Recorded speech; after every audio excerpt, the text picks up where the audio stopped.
एक ऐसा केंद्र है जो न केवल मानवता की आस्था और भावनाओं को बल्कि उनकी आत्मा की गहराइयों को भी अपनी ओर खींचता है। महाकुंभ क्या है वह शक्ति जो हम सबको एक सूत्र में बांधती है? उत्तर है गंगा।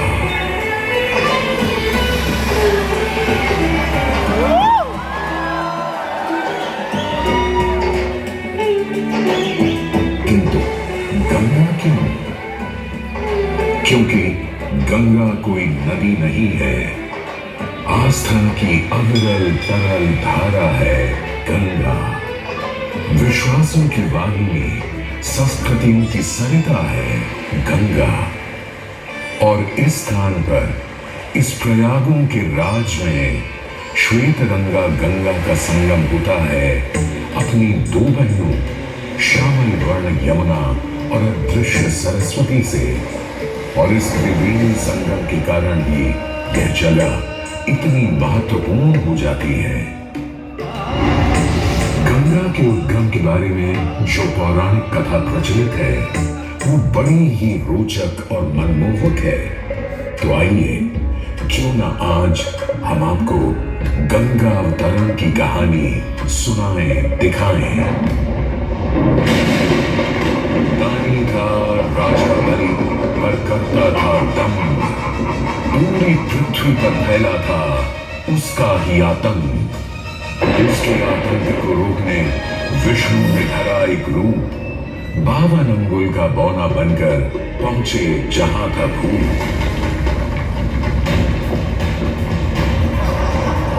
सारे दरबारी बौने ब्राह्मण पर हंसे, पर बाली ने जब उसे दान मांगने को कहा तो उसने कुटिया बनाने को केवल 3 पग भूमि मांगी।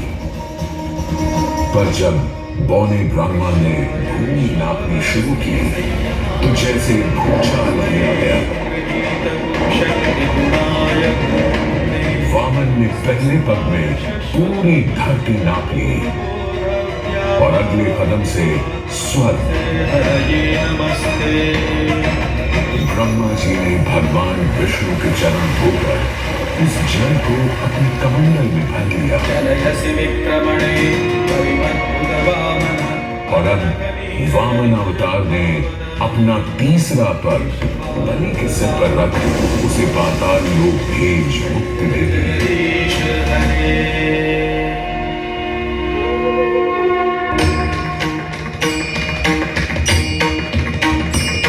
स्वर्गलोक में भगवान ब्रह्मा जी ने जब चरणामृत में हाथ डाला तो वहीं से निकल आई चंचल निर्मल धवल गंगा जी। पवित्रा किंतु चंचला, आज से तू मेरी पुत्री और नाम तेरा गंगा।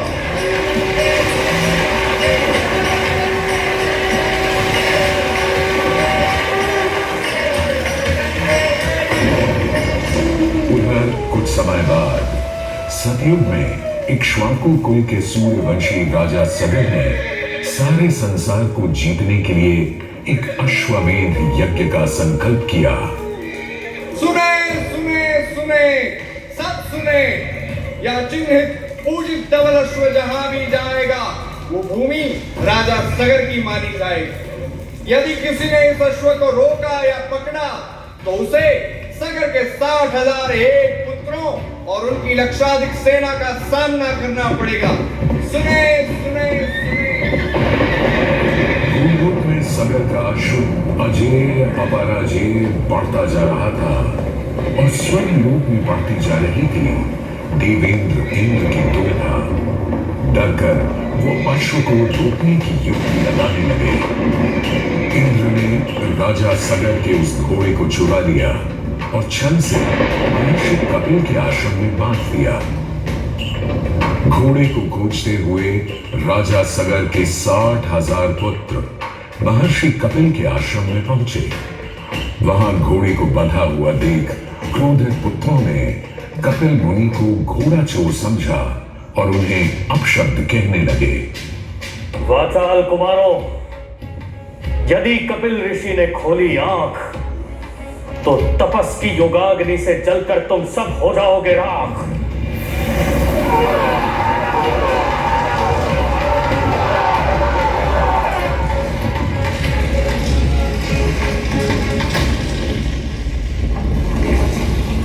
उधर सगर थे चिंतित।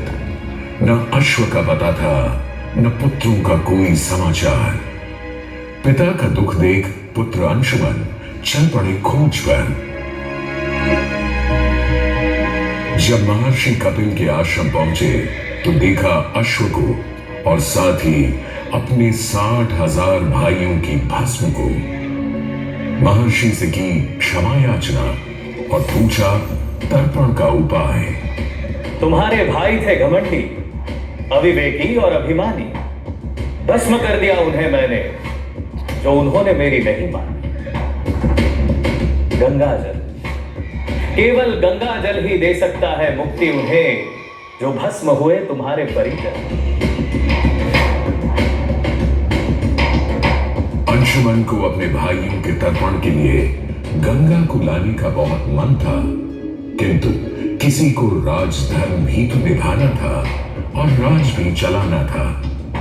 देखते देखते 7 पीढ़ियां गुजर गईं, पर 7 पीढ़ियों के बाद समय आने पर राजकुमार भगीरथ ने राजा बनने से साफ मना कर दिया।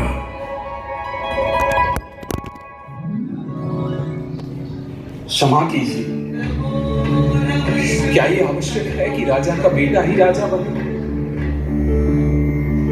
मैं पहले तपस्या करूं और फिर ब्रह्मा से गंगा को मांग कर पृथ्वी पर ले आऊं और फिर उनके पावन पवित्र जल से अपने 60,000 पूर्वजों का तर्पण करूं।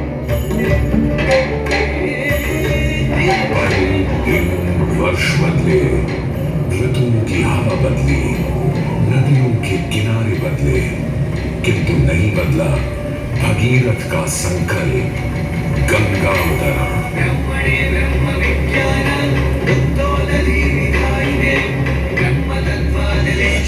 पुत्र भगीरथ, हम तुम्हारे तप से प्रसन्न हैं। बताओ क्या आशीर्वाद चाहिए? हे भगवान, मेरे पूर्वज के तर्पण के लिए मुझे आपकी पुत्री गंगा चाहिए। तथास्तु, किंतु यदि गंगा स्वर्ग से सीधे धरती पर गिरी तो पृथ्वी को चीरते हुए गंगा सीधे पाताल में पहुंच जाएगी। इसलिए तुम भगवान शिव शंकर को मनाओ ताकि गंगा जब स्वर्ग से नीचे उतरे तो वो उसे अपनी जटा में थाम ले। अब भगीरथ ने एक अंगूठे पर खड़े होकर भगवान शंकर को मनाने के लिए शिव शंकर का जाप शुरू कर दिया। जय मन भावन जय पतित पावन शोभन शावन शिव शंभो विपद विहारम अधम उद्धारण सत्य सनातन शिव शंभो राजव जन हर जल जन यनवर धवल वरंकर शिव शंभो कोई भी वर मांग लो आज। हे प्रभु, जब गंगा स्वर्ग से धरती पर गिरे तब आप बीच में उन्हें अपनी जटाओं में साध लें, नहीं तो पूरी पृथ्वी नष्ट हो जाएगी। बस इतनी सी बात? ठीक है, ब्रह्मदेव से कहो शिव तैयार है, आने दो गंगा को, आने दो।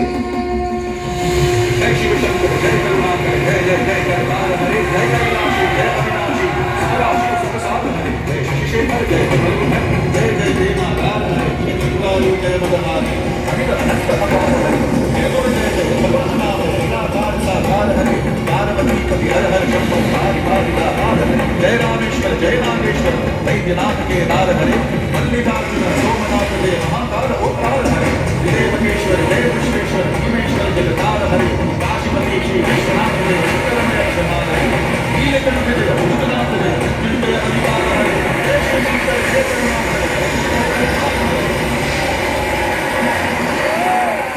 और यूं गंगा ने भगीरथ के साथ गंगा सागर जाकर सगर के पुत्रों का उद्धार किया।